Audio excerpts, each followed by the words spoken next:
അസ്സലാമു അലൈക്കും. വലൈക്കും അസ്സലാം വറഹ്മത്തുള്ളാഹി വബറകാതുഹു. അതിനാൽ നമ്മളൊരു ഓൾ ഇന്ത്യൻ യാത്രക്ക് ഒരുങ്ങുകയാണ്.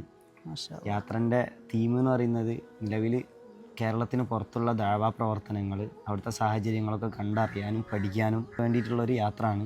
നമുക്ക് യാത്രയുമായി ബന്ധപ്പെട്ട് യാത്രയിൽ ഒരുപാട് നമുക്ക് ട്രാൻസ്പോർട്ടേഷൻ, അതുപോലെ തന്നെ യാത്ര ചിലവൊക്കെ വേണമല്ലോ. നമ്മൾ മാഷാ അല്ലാ. ഒരു പെർഫ്യൂം ഇതിന് വേണ്ടിയിട്ട് നമ്മുടെ ഒരു ഗിഫ്റ്റ്, മാഷാ അല്ലാ, ഒരു നല്ലൊരു ഗിഫ്റ്റ് ബോക്സിലൊക്കെ ആക്കിയൊരു ചെറിയൊരു കോംബോ അത്ര കൊടുത്തിട്ടാണ് പോകുന്നത്. ഇൻഷാ അല്ലാ മാഷാ അല്ലാ. നിങ്ങളെ അല്ലാഹു ദുആ സുബ്ഹാനഹു ഉണ്ടാവണം. വ തആല അനുഗ്രഹിക്കട്ടെ. അത്ര നോക്കി നിങ്ങൾ മാഷാ അല്ലാ. മട്ടല്ലേ? ഇമാമുൽ ഷാഫി റളിയല്ലാഹു തആല അൻഹു പറയുന്നുണ്ട്, മൻ നളുഫ സൗബുഹു ഖല്ല ഹമ്മുഹു.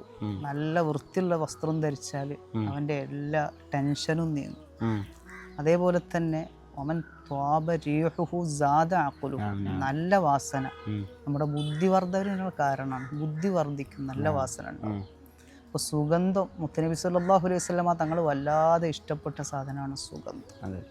ഈ സുഗന്ധങ്ങൾ ഇതിന് തിരഞ്ഞെടുത്തത് വലിയ ഒരു മുന്നേറ്റം. ആളുകൾക്കൊരു സന്തോഷമാണല്ലോ. അല്ലാഹു തആല നിങ്ങളെ ദഅവത്ത് വലിയ വിജയത്തിലാക്കുമാറാവണം. യാത്രക്ക് വേണ്ടിയിട്ട് യാത്ര റാഹത്തിലാവാൻ നിങ്ങൾ ദുആർക്കണം. ഇൻഷാ അല്ലാ. ഇൻഷാ അല്ലാഹ് അല്ലാഹു തആല എല്ലാ അർത്ഥത്തിലും റാഹത്താക്കി തരണം. അത്ര എല്ലാവരോടും വാങ്ങാനൊന്ന് പറയുക. ഇൻഷാ അല്ലാഹ്. അപ്പോൾ ഈ അത്തർ എല്ലാവരും വാങ്ങുക. ഇവരെ ഈ ബിസിനസ്, ഈ സംരംഭം ബിസിനസ് അല്ല, മറിച്ച് ഇവരെ ഈ ഒരു ദഅവത്തിന് വേണ്ടിയിട്ടുള്ള ഒരു മാർഗം, വസീല എല്ലാവരും ഇത് വിജയിപ്പിക്കണം എന്ന് പ്രത്യേകം അറിയിക്കുകയാണ്. അള്ളാഹു തൗഫീഖ് നൽകട്ടെ. ആമീൻ ആമീൻ. ശുക്രൻ. അസ്സലാമു അലൈക്കും. വലൈക്കും അസ്സലാം വറഹ്മത്തുള്ളാഹി.